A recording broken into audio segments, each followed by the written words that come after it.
चलो चलो आइए इस पर सॉल्व करते हैं। जो हमसे बोल रहा है कि हाइड्रोजन परमाणु की मूल अवस्था ऊर्जा हमारे पास 13.6 eV है, तो हीलियम प्लस आयन की द्वितीय उत्तेजित अवस्था की ऊर्जा क्या हो जाएगी। देखो, उसने द्वितीय उत्तेजित अवस्था बोला है बच्चों, मतलब आपके पास यहाँ पे जो हमारे पास एन होगा वो आपके पास क्या हो जाएगा, ग्राउंड स्टेट प्लस सेकेंड बोला तो 2 आप ऐड करोगे तो आपके पास 3, मतलब यहाँ पर आपके पास एन किलो आपके पास बच्चों यहाँ पे 3 लेना है। क्योंकि इसको हम पहले भी डीपीपी में समझ चुके हैं बच्चों। आपके पास जब कभी भी कोई भी इलेक्ट्रॉन पहले ऑर्बिट से ऑर्बिट से आपके पास या पहले कक्षक से दूसरे में जाया करता है, तो इसको हम लोग बोला करते हैं बच्चों फर्स्ट एक्साइटेड स्टेट, प्रथम उत्तेजित अवस्था। और जब वो आपके पास बच्चों क्या होता है 2 से 3 में, मतलब 1 से डायरेक्टली 3 में जाएगा, उसको हम सेकंड बोलते हैं। तो ये आपको यहाँ पे ध्यान रखना है। तो मतलब आपके पास यहाँ पे एन आपके पास इन हो जाएगा। अब एनर्जी का फॉर्मूला बच्चों, एनर्जी का फॉर्मूला हमारे पास क्या होता है बच्चों, -13.6 Z square by N square आपके पास फॉर्मूला हमारे पास होता है ईवी वाला।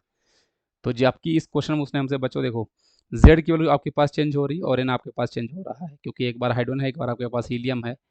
तो आप यहाँ पे E is directly proportional to Z square by N square, ये रिलेशन आप यहाँ पे यूज़ कर सकते हो, जो हम डीपीपी में भी हमने प्रैक्टिस की थी। अब आपके पास यहाँ पे बच्चों हम बोल सकते हैं energy of hydrogen divide by जब आपको एनर्जी ऑफ हीलियम प्लस आपको निकालना होगा, इजिकल टू आपके पास बच्चों वही जेड। तो हाइड्रोजन के लिए जेड किलो 1 के स्क्वायर हो जाएगा और एन किलो क्या हो जाएगी, उसने हमसे मूल अवस्था बोला है, ये 1 का स्क्वायर ही हो जाएगा, है ना। मूल अवस्था तो वही ग्राउंड स्टेट एन।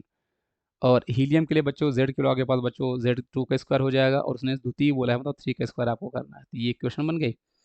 अब एनर्जी ऑफ हाइड्रोजन से क्वेश्चन -13.6 बोला ही हुआ था। अब आपको बच्चों यहाँ पे करना क्या है, एनर्जी ऑफ आपको बच्चों यहाँ पे हीलियम प्लस आपको निकालना था।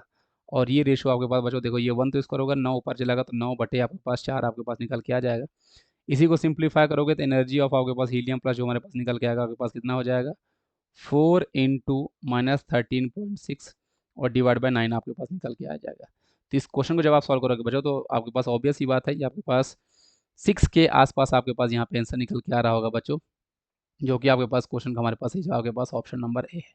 आई होप आपको ये चीज़ समझ में आ गई बच्चों। साथ में ये आपको लगाना आ रहा होगा बच्चों, ये डायरेक्टली फॉर्मुला बेस्ड क्वेश्चन है, ये हम पहले भी डिस्कस कर चुके हैं बच्चों। आप बस इक्वेशन लिखा करो, उसमें जो चीज़ वेरिएबल है उसी का आप एक रेशियो बना लिया करो, जो चीज़ वेरिएबल नहीं है उसको आप हटा सकते हो। ये चीज़ अगर आप सीख गए बच्चों तो बहुत सारे फिजिक्स केमिस्ट्री के क्वेश्चन आपके आसानी से सॉल्व हो जाएंगे। Thank you.